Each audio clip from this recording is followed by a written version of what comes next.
आज के इस लेक्चर में हम अंडरस्टैंड करेंगे मेजर हिस्टोकम्पैटिबिलिटी कॉम्प्लेक्स।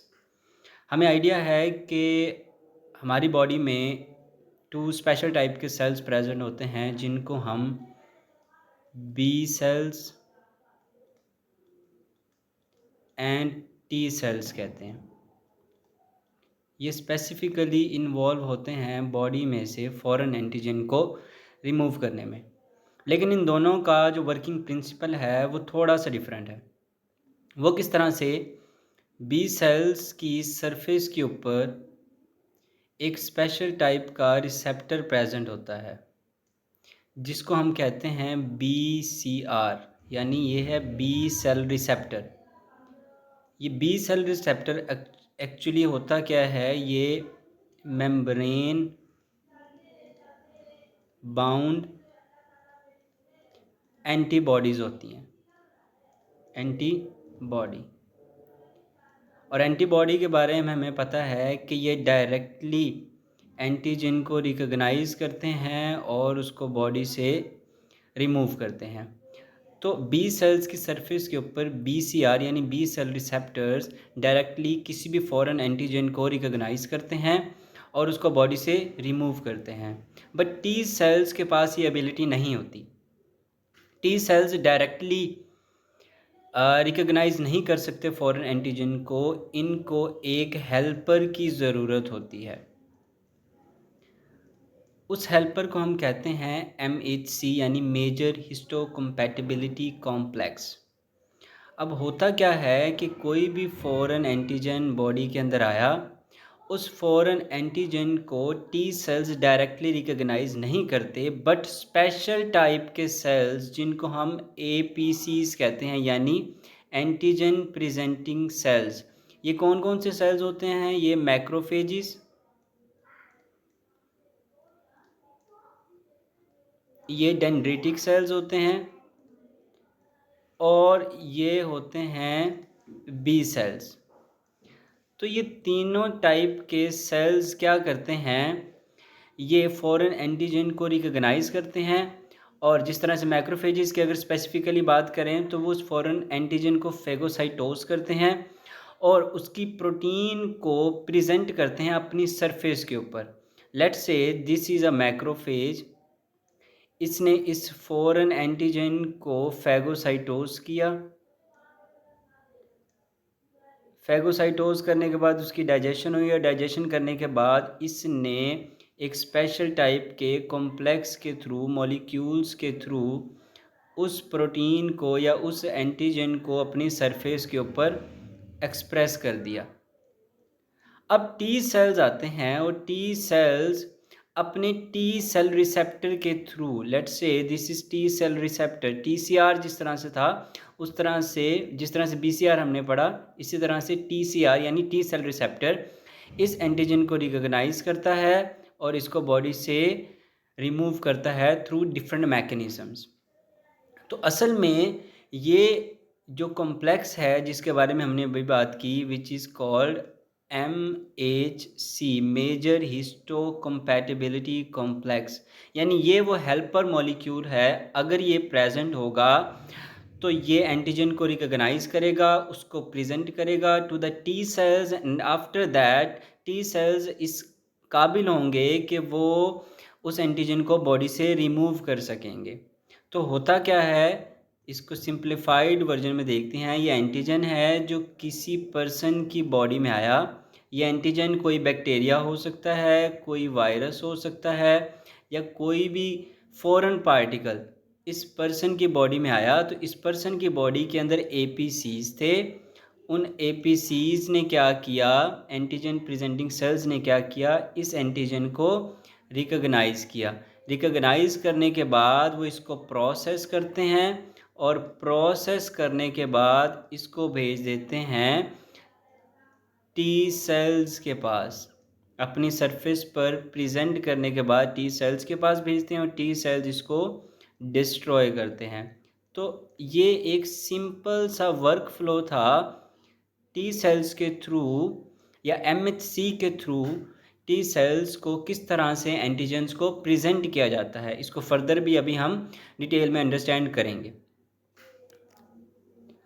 अब उसके बाद जो सबसे इम्पोर्टेंट चीज़ है कि MHC को MHC यानी मेजर हिस्टोकम्पैटिबिलिटी कॉम्प्लेक्स कहते क्यों हैं, why it is called so.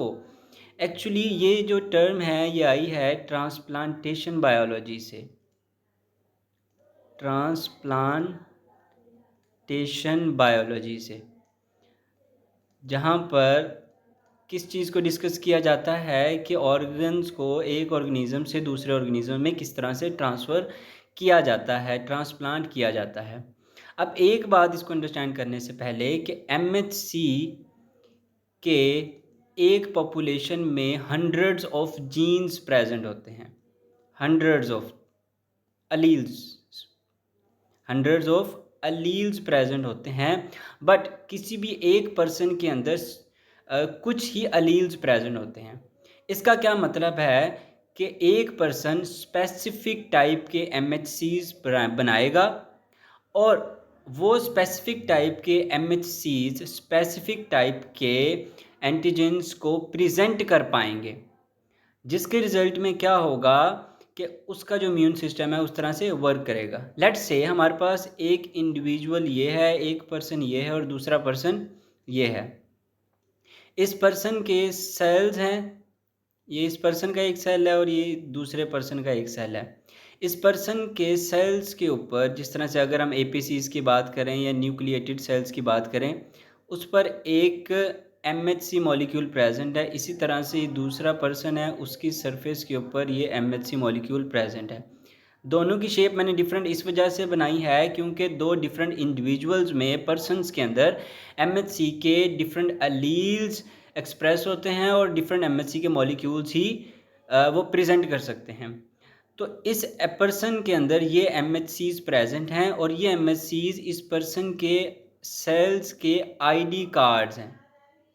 What does it mean कि बॉडी का जो इम्यून सिस्टम है वो इम्यून सिस्टम देखेगा कि इस बॉडी के सेल्स के ऊपर अगर ये ID कार्ड प्रेजेंट है तो वो समझ जाएगा कि ये सेल मेरी बॉडी का सेल है और मुझे इसको डिस्ट्रॉय नहीं करना। और अगर किसी दूसरे पर्सन का अगर कोई ऑर्गन या सेल ट्रांसप्लांट किया जाए किसी दूसरे पर्सन में, लेट्स से ये वाले सेल्स इस पर्सन में ट्रांसप्लांट किए गए, तो इम्यून सिस्टम इस पर्सन के इस MHC मॉलिक्यूल को as a foreign antigen consider करेगा। हालांकि ये दोनों ही क्या हैं, ये भी MHC का मॉलिक्यूल है, ये भी MHC का मॉलिक्यूल है, बट एक पर्सन के अंदर स्पेसिफिक MHC के मॉलिक्यूल्स हैं जो उसके ID कार्ड के तौर पर एक्ट करते हैं। तो जब दूसरे पर्सन का ID कार्ड आएगा तो इम्यून सिस्टम फौरी तौर पर रिकॉग्नाइज कर लेगा कि ये मेरी बॉडी का सेल नहीं है। जब बॉडी का सेल नहीं होगा तो उसको फौरी तौर पे डिस्ट्रॉय कर दिया जाएगा। तो ट्रांसप्लांटेशन बायोलॉजी में भी हम देखते हैं कि अगर किडनी ट्रांसप्लांट की गई तो दूसरे पर्सन की किडनी के सेल्स के ऊपर MHC जो मॉलिक्यूल्स होंगे वो फॉरेन बॉडी के होंगे। इस वजह से जो रिसिपिएंट होगा उसका इम्यून सिस्टम उसको फॉरेन एंटीजन के तौर पर कंसीडर करेगा और ट्रांसप्लांट रिजेक्शन की तरफ उस ट्रांसप्लांट को लेकर जाएगा। तो इस वजह से इसको मेजर हिस्टोकम्पैटिबिलिटी कॉम्प्लेक्स कहते हैं कि कितना कंपैटिबल हैं दूसरे पर्सन के सेल्स एक पर्सन के लिए, मेजर हिस्टोकम्पैटिबिलिटी कॉम्प्लेक्स। अब हम ये देखते हैं कि इम्यून सिस्टम हमारा वर्क किस तरह से करता है। जिस तरह से मैंने पहले बताया कि MHC के बहुत ज़्यादा अलील्स प्रेजेंट होते हैं एक पॉपुलेशन के अंदर, लेकिन एक पर्सन के अंदर स्पेसिफिक अलील्स प्रेजेंट होते हैं। तो हमने बात की कि एक पर्सन के अंदर स्पेसिफिक या you can say some alleles, कुछ अलील्स प्रेजेंट होते हैं इन वन पर्सन। ओके, तो इसका क्या मतलब है कि जो अलील्स प्रेजेंट होंगे इसके अंदर MHC के वही मॉलिक्यूल्स भी प्रेजेंट होंगे। अब अगर वही मॉलिक्यूल्स स्पेसिफिक मॉलिक्यूल्स प्रेजेंट होंगे तो वो स्पेसिफिक एंटीजन को क्या करेंगे, प्रेजेंट कर पाएंगे। सारे एंटीजन्स को प्रेजेंट नहीं कर सकते, स्पेसिफिक एंटीजन्स को प्रेजेंट कर पाएंगे। अब होगा क्या कि वो पर्सन अब स्पेसिफिक है टू स्पेसिफिक एंटीजन्स, ठीक है। इसी वजह से कुछ पर्सन्स में हम देखते हैं कि जो डिजीज़ ससेप्टिबिलिटी होती है वो डिफरेंट होती है। यानी एक पर्सन है एक पर्सन है वो एक डिजीज़ से ज़्यादा अफेक्ट होता है जबकि दूसरा पर्सन कम अफेक्ट होता है। जो कम अफेक्ट होता है इट मीन्स उसकी बॉडी के अंदर वो एमएचसी मॉलिक्यूल्स प्रेजेंट हैं, वो उस डिजीज़ के यानी एजेंट के अगेंस्ट एंटीजन एमएचसी मॉलिक्यूल्स को प्रेजेंट करता है टू बी सेल्स और टू टी सेल्स, जिसकी वजह से क्या होता है उसके उस एजेंट को रिमूव कर दिया जाता है। उसके अलावा ऑटो इम्यूनिटी भी इसी वजह से डेवलप होती है। जिस तरह से मैंने पहले बात की कि जो एमएचसी के मॉलिक्यूल्स हैं वो as a ID card work करते हैं, बट सम टाइम कुछ पर्सनस के अंदर बॉडी का अपना इम्यून सिस्टम अपने ही सेल्स को रिकॉग्नाइज नहीं कर पा रहा होता। जब अपने ही सेल को रिकॉग्नाइज नहीं कर पाता तो उसको फ़ौरन कंसिडर करता है। जब वो फ़ौरन कंसिडर करता है तो उसको बॉडी से डिस्ट्रॉय करने की कोशिश करता है। तो इस तरह से क्या होता है, बॉडी के अपने ही सेल्स बॉडी से रिमूव हो जाते हैं, जिसको हम ऑटो इम्यूनिटी कहते हैं, जो हमें देखने को मिलती है लाइक डायबिटीज़ टाइप 1 के अंदर या र्यूमाटॉइड आर्थराइटिस। तो बेसिकली क्या है, ये दो ऐसी ऑटोइम्यून डिजीज़ हैं जिसके अंदर बॉडी के अपना इम्यून सिस्टम अपने ही सेल्स को डिस्ट्रॉय करना शुरू कर देता है।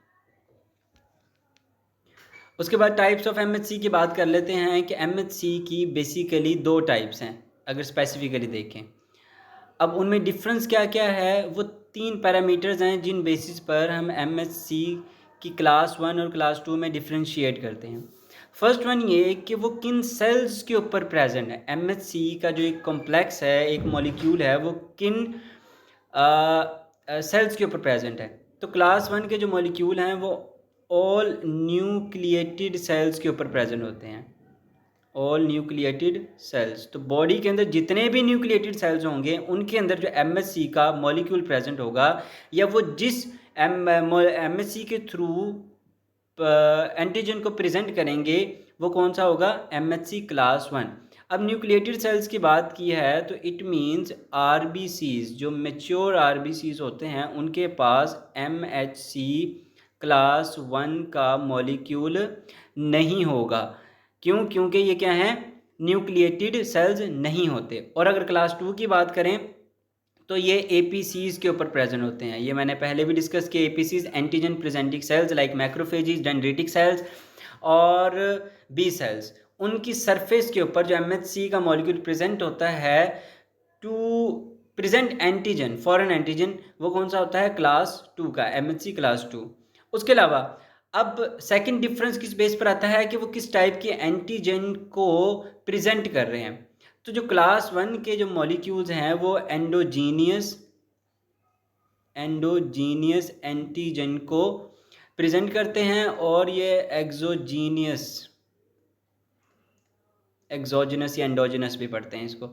तो एंडोजिनस एंटीजन को प्रेजेंट करते हैं क्लास 1 के मॉलिक्यूल्स और एक्सोजिनस एंटीजन्स को प्रेजेंट करते हैं क्लास 2 के मॉलिक्यूल्स। एंडोजिनस का क्या मतलब है, जो इंट्रासेलुलर हों, यानी जो सेल के अंदर हों। इसकी एग्जांपल में आता है हमारे पास वायरल प्रोटीन्स। अगर किसी भी वायरल प्रोटीन को बॉडी के सेल्स ने प्रेजेंट करना है टू टी सेल्स तो वो क्लास 1 के थ्रू प्रेजेंट करेंगे।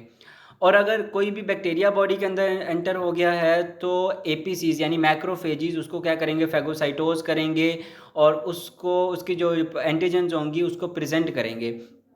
तो एक्सोजिनस में क्या आ जाता है हमारे पास, बैक्टीरिया, यानी जो सेल के बाहर एक्स्ट्रा सेलुलर स्पेसीज के अंदर एंटीजन्स प्रेजेंट होते हैं उनको प्रेजेंट किया जाता है थ्रू क्लास 2 एमएचसी मॉलिक्यूल्स। अब ये प्रेजेंट किए किसको जाते हैं, इनमें भी वेरिएशन है। पहले तो हमने जनरल बात पढ़ी कि जितने भी ये मॉलिक्यूल्स हैं या जितने भी एंटीजन्स हैं फॉरेन, वो प्रेजेंट किए जाते हैं to T sales.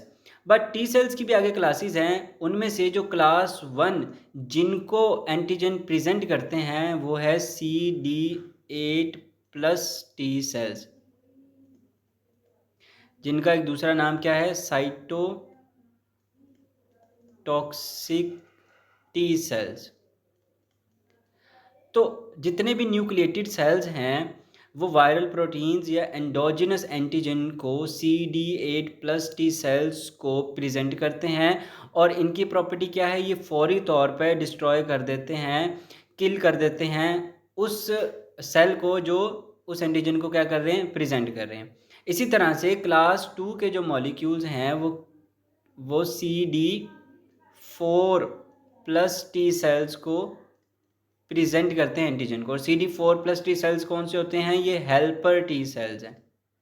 Helper T cells ये डायरेक्ट किलिंग नहीं करते, बट ये क्या करते हैं, ये फर्दर आगे जाकर बी सेल्स को इंड्यूस करते हैं, एक्टिवेट करते हैं, और उसके बाद जो बी सेल्स हैं वो एंटीबॉडीज़ बनाकर और उस एंटीजन को बॉडी से रिमूव कर देते हैं, जो आगे कंप्लीट मैकेनिज्म है। ये हमने पिछली वीडियोज़ में भी डिस्कस किया हुआ है। अब MSC क्लास 3 भी एक टाइप एग्जिस्ट करती है। अब इसका कोई भी डायरेक्ट लिंक नहीं है एंटीजन प्रेजेंटेशन से, एंटीजन प्रेजेंटेशन से। फिर ये करते क्या है, ये असल में मिक्स्ड ग्रुप ऑफ प्रोटीन्स हैं, और ये प्रोटीन्स इन्वॉल्व होती हैं जस्ट लाइक आपने कॉम्प्लीमेंट सिस्टम पढ़ा होगा। कॉम्प्लीमेंट सिस्टम की जो प्रोटीन्स हैं वो क्लास 3 में आती हैं। अब वो एंटीजन प्रेजेंटेशन का कोई काम नहीं करती, वो असल में क्या कर रही होती हैं, वो डायरेक्टली मैक के थ्रू किलिंग कर रही होती हैं। और इसी तरह से हमारे पास और भी डिफरेंट टाइप के MSC क्लास 2 के मॉलिक्यूल्स आ जाते हैं, जिस तरह से साइटोकाइंस क्या होती हैं, ये फर्दर सेल्स को इन्फेक्शन साइट के ऊपर लेकर आती हैं। तो ये बेसिकली क्या है, डायरेक्ट एंटीजन प्रेजेंटेशन में कोई काम नहीं कर रही। इनका काम क्या होता है कि ये कॉम्प्लीमेंट प्रोटीन्स होती हैं जो असिस्टेड रोल प्ले कर रही होती हैं। यू कैन से दे आर द असिस्टेंट्स,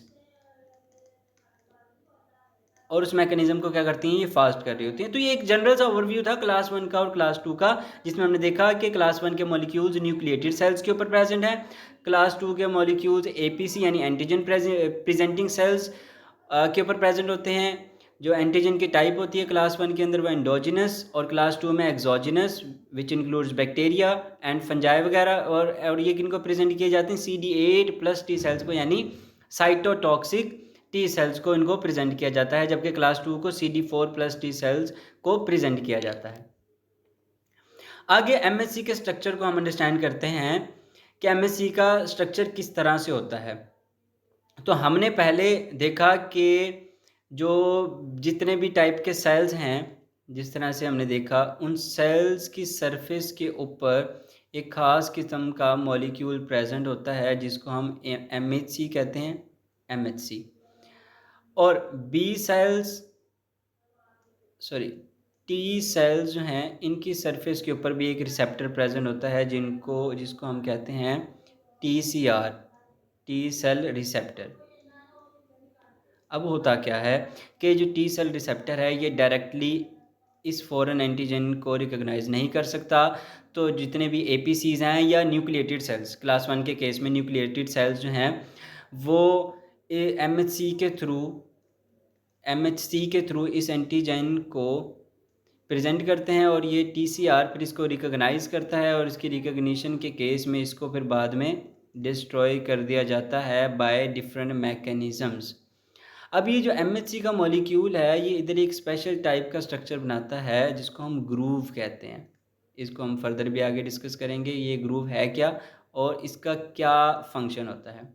तो अगर बेसिक स्ट्रक्चर की बात करें क्लास 1 की इधर हम, तो क्लास 1 में 2 पॉलीपेप्टाइड्स होती हैं, 2 पॉलीपेप्टाइड्स। और एक चीज़ रह गई है कि ये जो MHC के मॉलिक्यूल्स होते हैं ये असल में ग्लाइकोप्रोटीन्स होती हैं, ग्लाइकोप्रोटीन्स, और ये मेम्ब्रेन बाउंड होती हैं, यानी ये मेम्ब्रेन के ऊपर प्रेजेंट होती हैं। जिस तरह से मैंने इधर भी जो MHC बनाया है वो मेम्ब्रेन बाउंड बनाया है, ठीक है। तो क्लास 1 MHC मॉलिक्यूल्स या जो मेजर हिस्टोकम्पैटिबिलिटी कॉम्प्लेक्स है उसके अंदर 2 पॉलीपेप्टाइड्स होती हैं, एक हैवी होती है, एक हैवी चेन और दूसरी लाइट चेन। हैवी चेन और लाइट चेन इनको हम कहते हैं on the basis of their size, और इनके साइज़ को हम कंफर्म कर लेते हैं। इसका जो साइज़ होता है वो 45 kDa किलो डाल्टन, और इसका जो साइज़ है वो हमारे पास कितना है 12 किलो डाल्टन। हैवी चेन को हम अल्फ़ा चेन कहते हैं, और जो लाइट चेन है वो बीटा 2 माइक्रो ग्लोब्यूलिन कहते हैं उसको, बीटा 2 माइक्रोग्लोबुलिन, ये हम लाइट चेन को कहते हैं। तो ये हमारे पास उसका स्ट्रक्चर है। अब हम देखेंगे कि हमारे पास दो चेन्स हैं, एक ये ब्लू वाला पार्ट है जिसको अल्फ़ा चेन कहते हैं, और एक हमारे पास ये येलो वाला पार्ट है जो क्या है बीटा 2 माइक्रोग्लोबुलिन है। अब जो अल्फ़ा चेन है इसकी टोटल 4 डोमेन्स है, या यू कैन से 5 डोमेन्स है। एक डोमेन ये है, दूसरी ये, तीसरी डोमेन ये। इन तीनों डोमेन्स को कहते हैं एक्स्ट्रा सेलुलर डोमेन, यानी ये सेल के बाहर प्रेजेंट है, तो इस वजह से इनको हम कहते हैं एक्स्ट्रा सेलुलर डोमेन्स। तो 3 हमारे पास क्या होगी, एक्स्ट्रा सेलुलर डोमेन। उसके बाद 4th डोमेन है जिसको ट्रांस मेम्ब्रेन डोमेन कहते हैं। ट्रांस मेम्ब्रेन यानी जो मेम्ब्रेन को क्रॉस कर रही है, ट्रांस मेम्ब्रेन डोमेन। और एक और डोमेन है या सेगमेंट है जिसको साइटोप्लाज्मिक टेल कहते हैं, या साइटोप्लाज्मिक एंकर सेगमेंट कहते हैं। Cytoplasmic anchor segment. तो टोटल हमारे पास क्या हो गई, अल्फ़ा चेन को 5 डिफरेंट डोमेन्स में, डोमेन्स ऐसे ही है जिस तरह से ये एक प्रोटीन का स्ट्रक्चर है तो उसके अंदर हम कहते हैं कि ये एक पार्ट है, ये दूसरा सेगमेंट है, ये थर्ड सेगमेंट है, ये फोर्थ सेगमेंट है, तो उनको हम डोमेन्स कहते हैं साइंटिफिक टर्म्स में। तो 3 एक्स्ट्रा सेलुलर डोमेन्स हैं जिसको अल्फ़ा 1, अल्फ़ा 2, अल्फ़ा 3 कह रहे हैं, और एक 4th डोमेन है जिसको ट्रांस मेम्ब्रेन डोमेन कह रहे हैं, और एक और पार्ट है, सेगमेंट है जिसको साइटोप्लाज्मिक एंकर सेगमेंट कहते हैं। उसके बाद जो बीटा 2 माइक्रोग्लोबुलिन है इसका स्ट्रक्चर इस अल्फ़ा 3 से मिलता जुलता है। इन दोनों का स्ट्रक्चर और ऑर्गेनाइजेशन, ये बहुत इंपॉर्टेंट चीज़ है कि इन दोनों का साइज़ और ऑर्गेनाइजेशन बिल्कुल सेम है। साइज़ एंड ऑर्गेनाइजेशन, ऑर्गेनाइजेशन का मतलब है कि इसकी जो अरेंजमेंट है, साइज़ और ऑर्गेनाइजेशन अल्फ़ा 3 और एंड बीटा 2, इन दोनों का साइज़ एंड ऑर्गेनाइजेशन बिल्कुल क्या है, सेम है। उसके बाद हम देख रहे हैं कि बीटा 2 माइक्रोग्लोबुलिन की कोई ट्रांस मेम्ब्रेन डोमेन भी नहीं है, ट्रांस मेम्ब्रेन डोमेन भी नहीं है। तो पहला डिफरेंस क्या है कि अल्फ़ा 3 और बीटा 2 माइक्रोग्लोबुलिन इन दोनों का साइज़ और ऑर्गेनाइजेशन सेम है। सेकेंडली बीटा 2 माइक्रोग्लोबुलिन में हमने क्या चीज़ अंडरस्टैंड की कि उसके अंदर ट्रांस मेम्ब्रेन डोमेन नहीं है, जबकि अल्फ़ा चेन के अंदर ट्रांस मेम्ब्रेन डोमेन प्रेजेंट है। थर्डली इनके दरमियान जो इंटरेक्शन है, यानी ये जो अल्फ़ा चेन और बीटा चेन आपस में भी कनेक्टेड है ना किसी तरह से, तो ये जो कनेक्शन है ये बेसिकली नॉन कोवलेंट इंटरेक्शन है, नॉन कोवलेंट बॉन्ड्स हैं आप कह लें सिंपल वर्ड्स में। नॉन कोवलेंट बॉन्ड्स प्रेजेंट होते हैं alpha chain and beta chain के अंदर। अब एक चीज़ क्या कॉमन है, जिस तरह से अभी मैंने बताया आपको कि अल्फ़ा 3 बीटा 2 माइक्रोग्लोबुलिन और इम्यूनोग्लोबुलिन का कांस्टेंट रीजन, इम्यूनोग्लोबुलिन का कांस्टेंट रीजन, ये सेम स्ट्रक्चर्स हैं, ये होमोलोगस स्ट्रक्चर्स हैं वी कैन से। आईजीजी के बारे में या सिंपल इम्यूनोग्लोबुलिन का एंटीबॉडी का स्ट्रक्चर देखें तो वो इस तरह से हमने अंडरस्टैंड किया था, उसका जो ये वाला पार्ट होता है वो कांस्टेंट रीजन होता है। तो इस कांस्टेंट रीजन की जो ऑर्गेनाइजेशन है, जो स्ट्रक्चर है, वही बीटा 2 माइक्रोग्लोबुलिन का स्ट्रक्चर है, वही अल्फ़ा 3 पॉलीपेप्टाइड का स्ट्रक्चर है। तो इन तीनों का जो स्ट्रक्चर है वो सेम है। अब उसके बाद हम देखते हैं कि अल्फ़ा 1 और अल्फ़ा 2 किस तरह से ऑर्गेनाइज्ड हैं।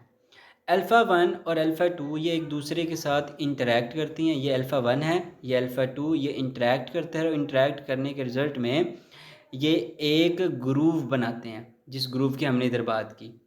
अब ये ग्रूव किस तरह से बनता है कि इसके अंदर 8 anti parallel 8 anti parallel beta sheets होती हैं या बीटा स्ट्रैंड्स कह लें। और दूसरी चीज़ क्या है, इसके अंदर 2 अल्फ़ा हेलिसेस होते हैं, 2 alpha helices, alpha helices present होते हैं।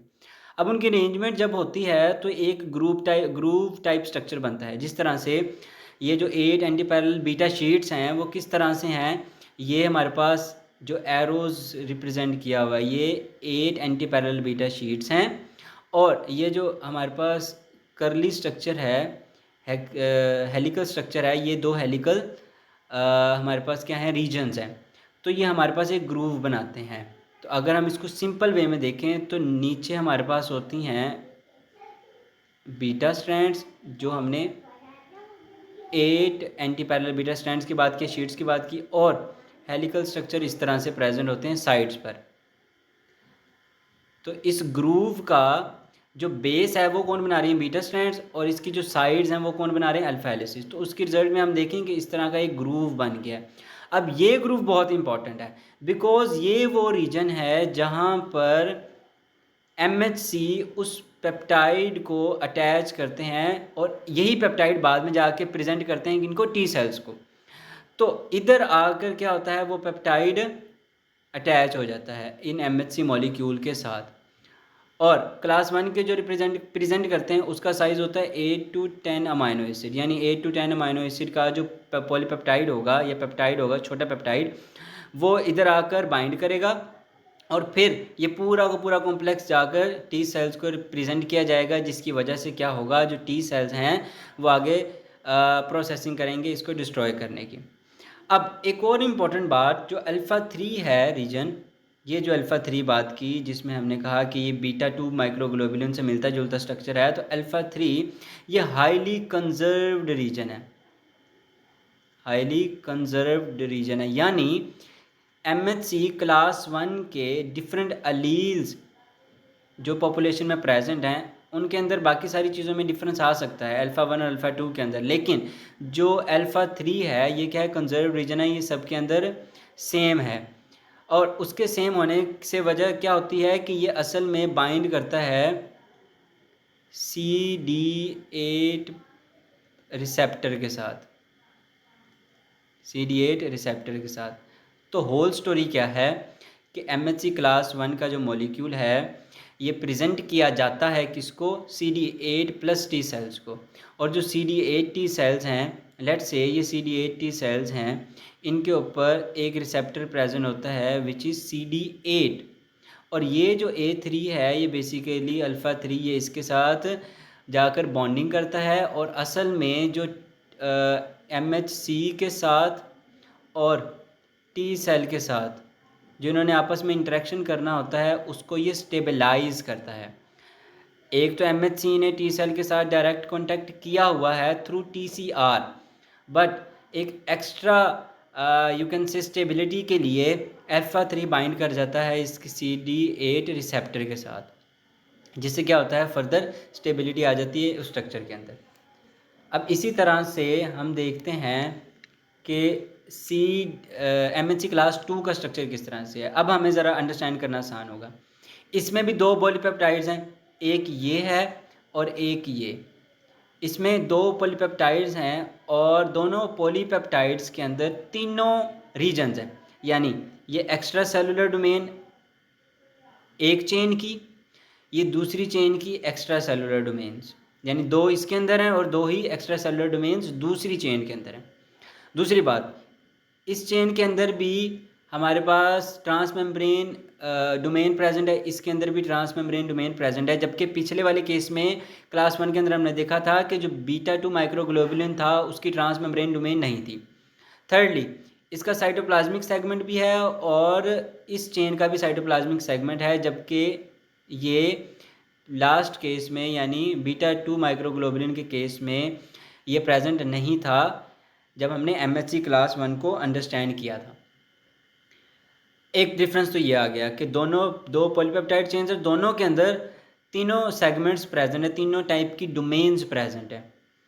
उसके अलावा हमने बात की थी जिस तरह से उसका बीटा 2 और अल्फ़ा 3 एक दूसरे से मिलते जुलते थे, सिमिलैरिटी थी। इसमें alpha 2 is equal to beta 2, और पहले हमने पढ़ा है अल्फ़ा 3 एंड बीटा 2 के अंदर सिमिलैरिटी थी, और इस केस में क्या होता है कि अल्फ़ा 2 और बीटा 2 के अंदर सिमिलैरिटी है। और इम्पॉर्टेंट चीज़ जो हमने पीछे भी पढ़ी थी कि इसका भी स्ट्रक्चर कांस्टेंट रीजन इम्यूनोग्लोबिन यानी एंटीबॉडी के कांस्टेंट रीजन से मिलता जुलता है, यानी ये तीनों इक्वल है, इनकी होमोलॉगी है आपस में, इनकी सिमिलैरिटी है स्ट्रक्चर के अंदर और ऑर्गेनाइजेशन के अंदर।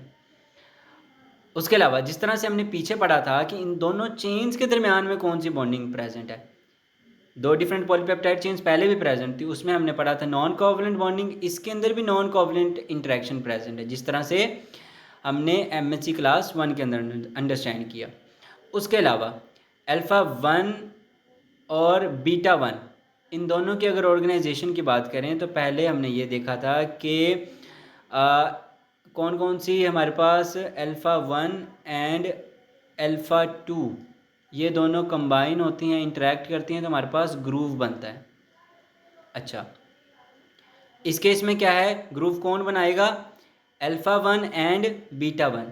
और इम्पॉर्टेंट बात, ये अल्फ़ा 1 और अल्फ़ा 2 ये एक ही पॉलीपेप्टाइड चेन की दो डोमेन्स थी, यानी एक ही चेन वो ग्रूव बना रही थी। इस केस में क्या है, एक ये चेन है और एक ये चेन है, अल्फ़ा और बीटा, उन दोनों के अल्फ़ा 1 और बीटा 1 क्या मिलकर बना रहे हैं, ये ग्रूव बना रहे हैं, जो पहले हमने पढ़ा था कि A1 और अल्फ़ा 1 और अल्फ़ा 2 बना रहे हैं। तो इसमें से डिफरेंट चेन्स ग्रूव बना रही हैं, और क्लास 1 के अंदर सेम चेन ही क्या बना रही थी, उसकी डिफरेंट डोमेन्स ग्रूव्स बना रही थी।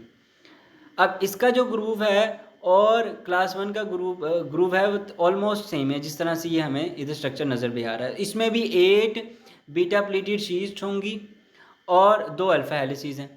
सेम उसी तरह का स्ट्रक्चर है कि जिस तरह से बीटा प्लीटेड शीट्स नीचे हैं और इधर साइड पर क्या है, साइड पर हमारे पास अल्फ़ा हेलिसेस हैं। तो इसमें भी इसी तरह से जो क्लास 2 है उसके अंदर भी ये बीटा स्ट्रैंड है और ये 2 अल्फ़ा हेलिसेस हैं जो उसकी क्या बना रही हैं, साइड्स को कवर कर रही हैं। अब इसका स्ट्रक्चर मैंने थोड़ा सा डिफरेंट बनाया है उससे, लास्ट टाइम मैंने बिल्कुल इनको स्ट्रेट बनाया था और वो होती भी इसी तरह से हैं, और बी क्लास 2 में ही ज़रा डिफरेंस है। वो क्यों होता है इसको हम आगे भी अंडरस्टैंड करेंगे, बिकॉज ये जो कॉम्प्लेक्स है, ये जो साइड चेन्स हैं, इसके अंदर कोई भी कंजर्व्ड रेजिड्यूज़ नहीं प्रेजेंट होते, जिस तरह से हमने उसके अंदर पढ़ा था कि क्लास 1 के अंदर प्रेजेंट होते हैं। इसको फर्दर भी हम डिटेल में देख लेते हैं। तो ये क्लास 2 का स्ट्रक्चर है, उनके अंदर डिफरेंसेस भी हमने देख लिए हैं कि कौन कौन से डिफरेंसेस हैं। अब हम आगे चलते हैं पेप्टाइड बाइंडिंग ग्रुप्स के बारे में। वो हमने देखा कि क्लास 1 में भी है, क्लास 2 में भी है। क्लास 1 में वो कौन बना रहा है, अल्फ़ा 1 एंड अल्फ़ा 2, और क्लास 2 में कौन बना रहा है, वो अल्फ़ा 1 एंड बीटा 1। इसके बारे में हमने अंडरस्टैंड किया, और बाकी दोनों के स्ट्रक्चर्स ऑलमोस्ट सेम ही थे। अब इनके ग्रूव्स को ज़रा क्लोजली हम अंडरस्टैंड करते हैं कि ये हमारे पास ग्रूव है क्लास 1 का और ये क्लास 2 का ग्रूव है। अगर इसके ग्रूव्स के एंडिंग देखें, ये वाली जो एंडिंग है ये टाइट एंड्स हैं। टाइट एंड्स का मतलब क्या है कि इसमें एक स्पेसिफिक लेंथ का 8 to 10 अमाइनो एसिड का पेप्टाइड ही इधर आ सकता है, यानी ये शॉर्ट पेप्टाइड्स को इजीली प्रेजेंट कर सकता है, ये बड़े पेप्टाइड्स को प्रेजेंट नहीं कर सकता। और इसका जो स्ट्रक्चर है वो सॉकेट लाइक है, यानी अगर ये 8 to 10 अमाइनो एसिड का पेप्टाइड होगा तभी वो इसमें प्रेजेंट हो सकता है, इससे बड़ा होगा तो नहीं होगा। इसको हम और भी एक और एग्जांपल अंडरस्टैंड करते हैं कि जस्ट लाइक बॉक्स, अगर हमारे पास ये 2 पेप्टाइड्स हैं तो इनमें से कौन सा प्रेजेंट होगा, ये वाला इसमें फिट ही नहीं आएगा, बिकॉज ये इधर से इसके जो एंड्स हैं वो टाइट हैं, किसी भी तरह की फ्लेक्सिबिलिटी नहीं है। तो short peptides of 8 to 10 amino acids can be accommodated in class 1 peptide binding groove. दूसरी चीज़, क्लास 2 में अगर हम देखें, क्लास 2 के अंदर जो एंड्स हैं वो लूज़ होते हैं। इसी वजह से मैंने उनके स्ट्रक्चर्स को कुछ इस तरह से बनाया था कि उसके लूज़ एंड्स हैं। यहाँ पर बड़े साइज़ का peptide almost 13 to 18 amino acid का पेप्टाइड यहाँ पर आकर क्या कर सकता है, बाइंड कर सकता है। और ये फर्दर उसको प्रेजेंट कर सकते हैं। अब इसकी इंपॉर्टेंस हम फर्दर भी आगे इसके मैकेनिज्म्स में देखेंगे, एंडोजिनस और एक्सोजिनस पाथवे जो हैं। तो हमने देखा था क्लास 2 में बेसिकली एक्सोजिनस एंटीजेंस होती हैं जिनको प्रेजेंट करते हैं क्लास 2। अब एक्सोजिनस एंटीजेंस ज़रा बड़ी होती हैं, जिस तरह से बैक्टीरिया और फंजाई वगैरह की। इस वजह से होता क्या है कि बड़ी एंटीजेंस को प्रेजेंट करने के लिए क्लास 2 के मॉलिक्यूल्स हैं, और छोटी एंटीजेंस यानी वायरल प्रोटीन्स को प्रेजेंट करने के लिए क्लास 1 के मॉलिक्यूल्स हैं। उसके बाद हम चलते हैं इनके एक रैपिड डिफरेंस में। जो चीज़ें हमने पढ़ी उनको रिवाइज़ कर लेते हैं। मेन फंक्शन क्या होता है क्लास 1 का, कि ये पेप्टाइड्स को प्रेजेंट करते हैं जो सेल के अंदर प्रेजेंट होते हैं। एंडोजिनस के बारे में पढ़ा, और ये आउटसाइड द सेल। उसके बाद ये किन के ऊपर एक्सप्रेस होते हैं, ऑल न्यूक्लिएटेड सेल्स, जिसमें हमने पढ़ा है कि आरबीसी इसके ऊपर प्रेजेंट नहीं होंगे। और जो एमएचसी क्लास 2 के मॉलिक्यूल्स हैं किस पर प्रेजेंट एक्सप्रेस होते हैं, मैक्रोफेजेस के ऊपर, डेंड्रिटिक सेल्स के ऊपर, बी सेल्स के ऊपर, यानी एंटीजन प्रेजेंटिंग सेल्स। पेप्टाइड का सोर्स क्या होता है, एंडोजिनस इस केस में, और एक्सोजिनस क्लास 2 के केस में। पेप्टाइड की लेंथ 8 to 10 अमाइनो एसिड, इसमें 13 to 18 amino acids. Peptide binding groove के बारे में हमने पढ़ा है कि वो क्लोज होता है दोनों एंड्स में, और ये सॉकेट लाइक स्ट्रक्चर बनाता है। और जबकि जो क्लास 2 की पेप्टाइड बाइंडिंग ग्रूव होती है वो दोनों साइड्स पर क्या होती है, ओपन होती है, और ओपन एंडेड ग्रूव बनती है, जिसमें से क्या होता है लॉन्गर पेप्टाइड्स को वो अकोमोडेट कर सकता है। उसके बाद किस सेल को प्रेजेंट करेंगे, CD8 प्लस टी सेल्स यानी साइटोटॉक्सिक टी सेल्स, और MHC क्लास 2 के मॉलिक्यूल्स हेल्पर टी सेल्स यानी CD4 टी सेल्स को। उसके बाद MHC की कौन सी डोमेन पेप्टाइड बाइंडिंग डोमेन बनाती है, अल्फा 1 अल्फा 2, और इसमें अल्फा 1 एंड बीटा 1। अब इनका रोल क्या है कि जो वायरस इन्फेक्टेड या कैंसर इन्फेक्टेड सेल्स होते हैं या कैंसरस सेल्स होते हैं, वो उनकी जो प्रोटीन्स होती हैं उनको प्रेजेंट किया जाता है बाय MHC क्लास 1। और जो बैक्टीरिया या वायरस वगैरह, बैक्टीरिया फंजाई वगैरह एक्स्ट्रा सेलुलर जो एंटीजेंस बॉडी के अंदर एंटर हो जाते हैं, उनको प्रेजेंट किया जाता है by MHC class 2। This is all about major histocompatibility complex. इसके डिफरेंट पाथवेज हम दूसरी वीडियोज़ में अंडरस्टैंड करेंगे, exogenous and endogenous pathway. Thank you so much for watching.